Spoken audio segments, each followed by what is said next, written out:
I think he's a world-class leader. He's a man that knows what he wants, and that he won the election and won it substantially, and I would think he's more popular now. He's a good man. He does a great job, and he's a tough negotiator. It all happened in front of the world's microphones within the White House briefing room at a time no one could have foreseen. Donald Trump addressed Mark Carney and referred to him as a world-class leader. Not a lightweight. Not a soft bargainer. A world-class leader. That one-sentence words Trump has hardly, if ever, used to describe a foreign leader in years might prove to be one of the most memorable diplomatic moments of this decade. This wasn't flattery. It was an acknowledgement of a leader who had held firm and prevailed.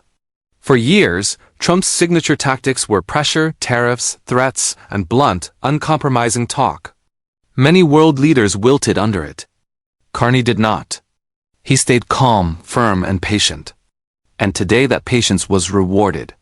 The same president who ridiculed Canada's trade status previously now openly stated that Canadians would be extremely pleased with the accord.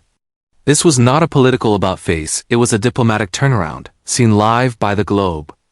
The tension started when a reporter attempted to rile the room, positing that Carney could be Canada's weak link in UC-Canada relations. Trump leaned forward into the microphone before Carney had a chance to speak. Mark Carney is a world-class leader, he said, cutting off the question in its tracks. In that moment, the tone of the entire press conference shifted. When Donald Trump, a man who does not commonly compliment people, particularly those who contradict him publicly, defends another leader, it means one thing: respect. It was not just a compliment. It was an acknowledgement of power. Carney established credibility not by playing politics but by getting things done. While most world leaders coddled or hedged around Trump, Carney did the opposite. He drew lines. He wouldn't let tariffs or bombast dictate the relationship. He allowed facts, trade realities, and shared interests to speak for themselves. And now even Trump got it. That one exchange sent a clear, loud message throughout Washington. Canada's Prime Minister is not someone you can corner. He is someone you have to negotiate with on level ground. Let's be clear about the relationship as it stands right now. We are the second largest trading partner of the United States. We do a lot of trade going across the border where we're cooperating, first thing. Secondly, we are the largest foreign investor in the United States. $500 billion in the last 5 years alone. Then it was Carney's time to respond, and this is where his own genius came through. Another journalist tried to engage him with a question about whether Canada's more sluggish tariff progress represented it falling behind. But Carney, with his trademark equipoise and exactitude, redirected the whole story around. He reminded everyone that Canada is the United States' most important trading partner. Accounted for billions of cross-border investment and millions of U.S. jobs.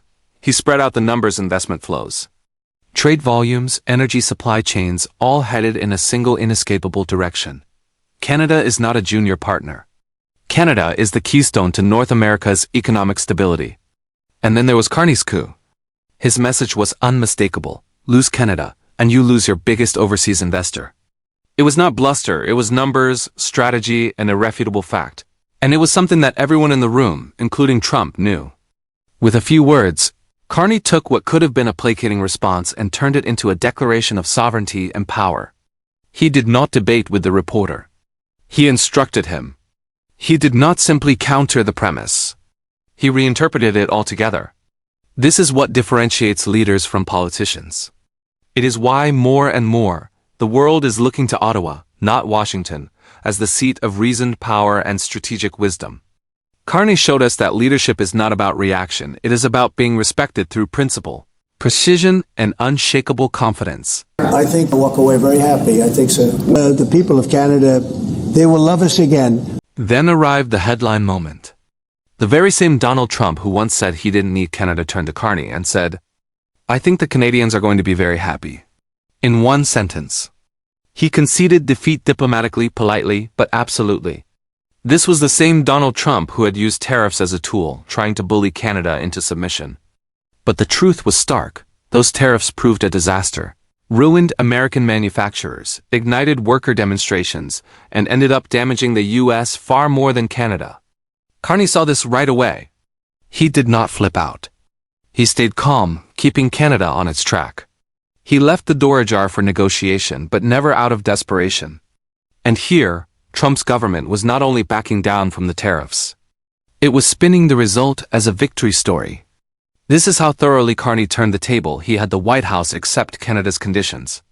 To Canadians following these events, it was more than just economic reprieve. It was affirmation. Affirmation that holding firm pays. Affirmation that subtle confidence wins out over hot air. Carney demonstrated that steadfast principle, simplicity of expression, and unshakable determination can not only hold up under duress but reframe the entire conversation, earning respect and actual gains. We've had a good relationship. We have some natural conflict, but we'll probably work that out.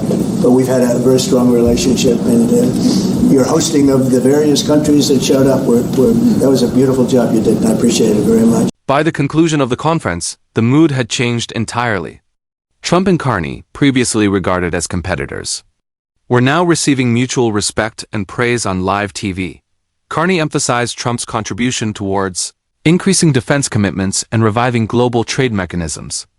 And Trump commended Carney as an uncompromising negotiator and world-class leader who was delivering outstanding results. But this was no routine exchange of pleasantries, it was strategic diplomacy at its finest. Carney showed us that diplomacy is not about winning debates. It's about gaining respect. By praising Trump's accomplishments publicly, he gave the president precisely what matters most to him: public acknowledgement, without compromising Canada's interests at all. This is statesmanship at its best, a masterclass in leadership. Even Trump's inner circle now regards Carney no longer as an impediment, but as an equal, a global class leader who has redefined the art of engagement. This press conference served as a distinct geopolitical message. Canada is no longer a quiet next-door neighbor or sidekick. It is a power at center determining Western trade and diplomacy. From Carney's steadfast opposition to tariffs to his savvy alignment with important allies, all challenges have been turned into testaments of principle. With Trump himself openly endorsing him, the message rings out: Canada doesn't need affirmations, it already has them. This was history in the making in real time, a Canadian Prime Minister shoulder to shoulder with an American president, not as a protégé, not as an underdog, but as an equal regarded. Leadership is not confrontation. It is principle, patience, and conviction. Mark Carney has demonstrated that even the most insistent voices will eventually go quiet when confronted with steady, deliberate leadership. Tomorrow's headlines might be filled with deals, tariffs, and trade, but history will tell a different story. Trump identified Carney as a world-class leader, and that is precisely what he is. Canada is no longer behind, it is ahead. And if you wish to remain ahead of what's new in Canadian politics, international trade news, and power plays behind the scenes, be sure to subscribe to Canada Vault. Subscribe now and enable notifications. Don't miss a beat, because the next breaking story is just over the horizon. This is where the globe observes Canada take its place as a leader.